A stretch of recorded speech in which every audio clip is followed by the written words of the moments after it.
la guerra, ¿no? La invasión de Rusia a Ucrania. Vamos a hablar con el analista político internacional Ricardo López Gottig, a propósito de este tema, las últimas informaciones y también lo que está dejando esta guerra.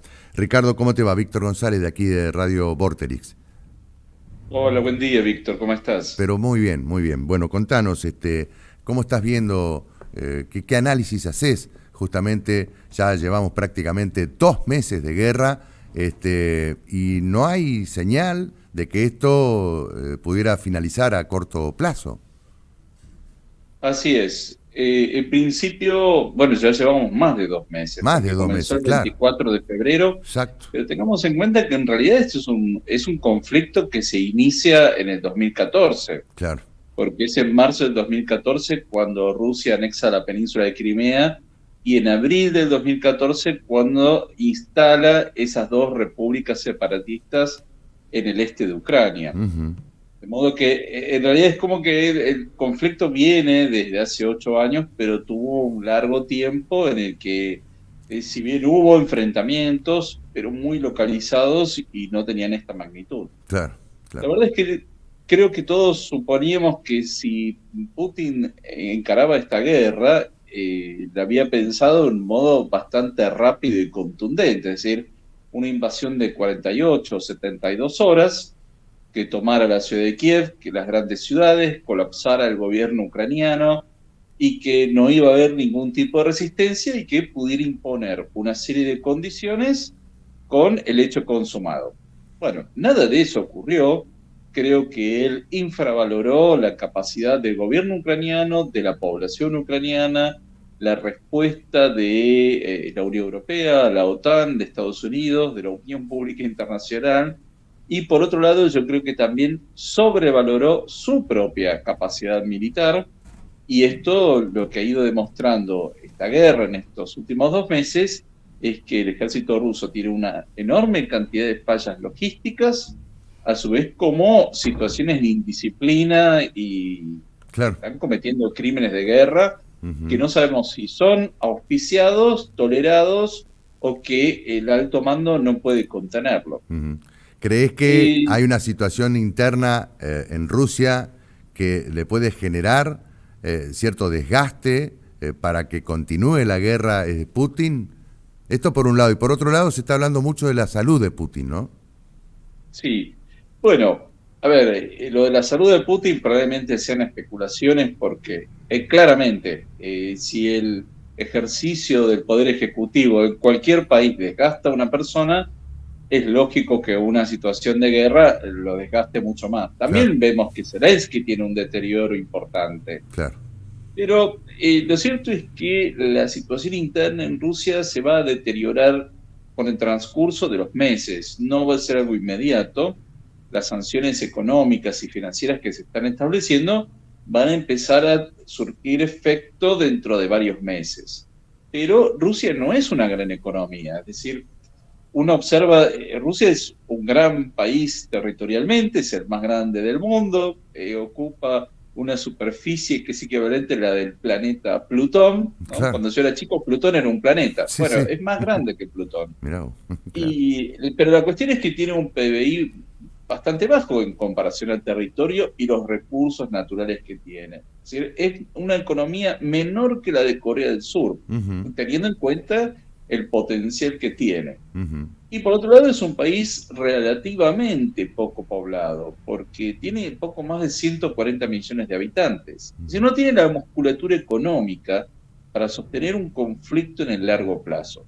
Claro, tiene el poder atómico y de hecho es muy sugestivo que Putin a cada rato nos esté recordando que tiene armas atómicas. Esto ya lo hizo antes de la guerra en varias ocasiones, pero uno saca esa carta cuando ya agotó todas las otras, no tan temprano.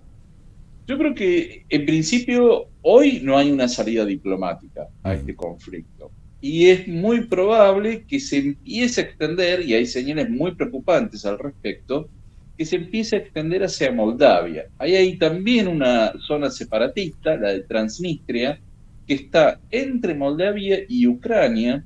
esto es una situación que ya lleva casi 30 años, la de Transnistria, que Ujú. además es un sitio en el que básicamente vive del comercio, no del comercio, perdón, de todo lo que es el tráfico ilícito internacional, de todo lo que tenga que ver con la criminalidad pasa por Transnistria.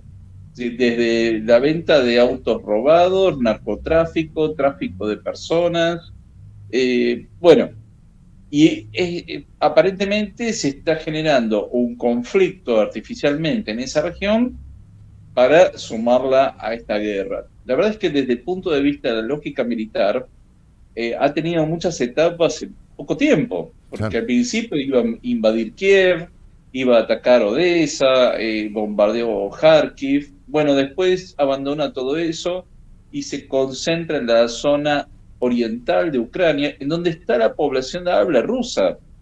Si Claro. realmente hubiera tenido apoyo de la población de habla rusa esta invasión militar, eso en cuestión de 1 o 2 días lo hubiera ocupado rápidamente. Pero es evidente Pero que no lo bueno, tiene. es evidente que no lo tiene. Claro. Entonces, yo creo que ha hecho una serie de cálculos bastante equivocados. Y por otro lado, hay que ver el grado de corrupción y el deterioro que esto tiene en el ejército y en la armada. Ujú.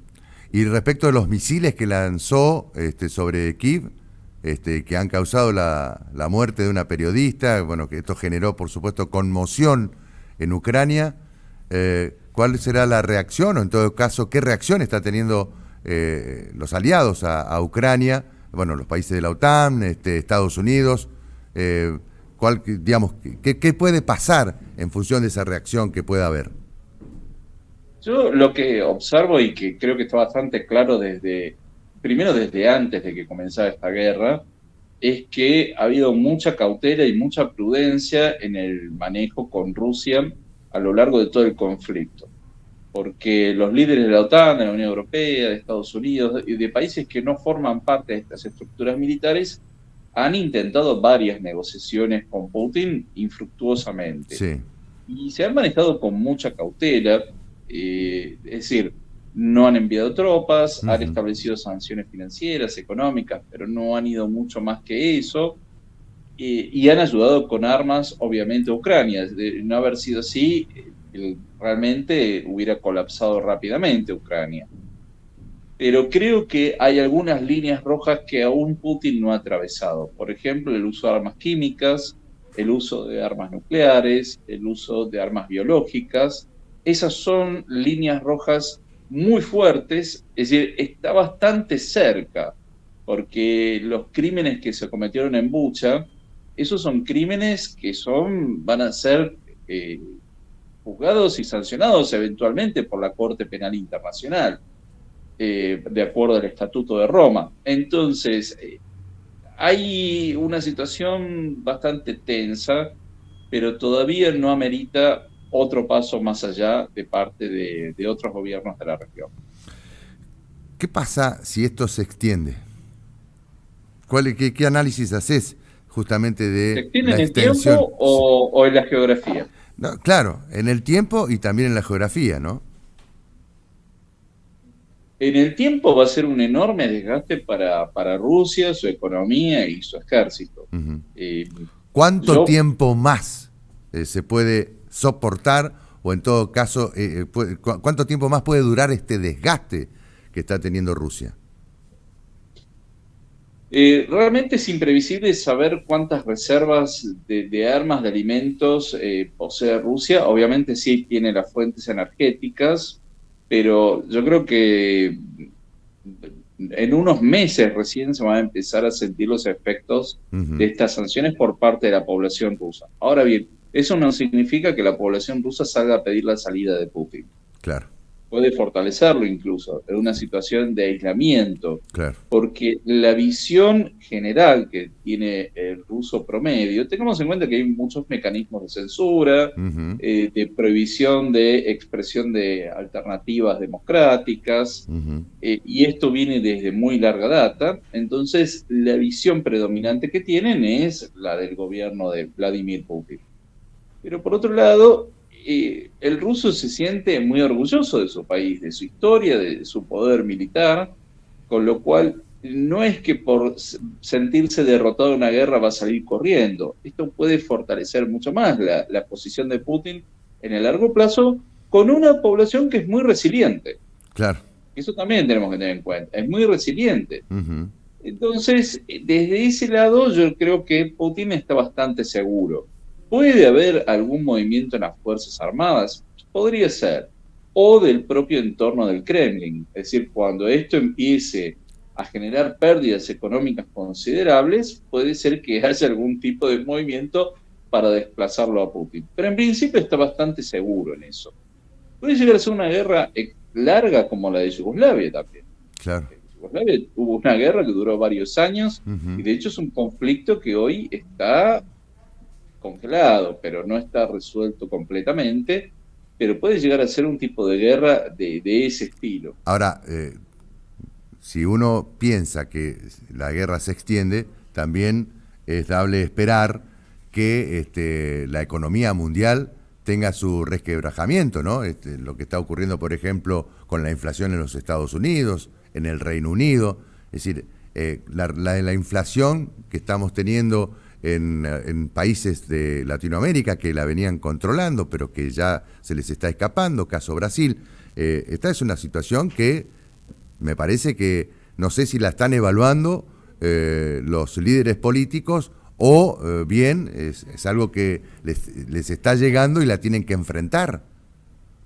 ¿Se entiende lo que Hay que digo? ver si es una inflación como la que tenemos nosotros, que es causa de emisión No, no, monetaria, claro, no, o es porque se estén reacomodando los precios y una claro. vez que estén reacomodados vuelve a cierta Nosotros estabilidad, ¿no? tenemos dos guerras, ¿no? Por un lado la guerra, digamos, el rebote que podamos tener de la guerra, de esta guerra concretamente, pero la otra guerra la hemos declarado hace 2 meses y hasta ahora ni una baja, ¿viste?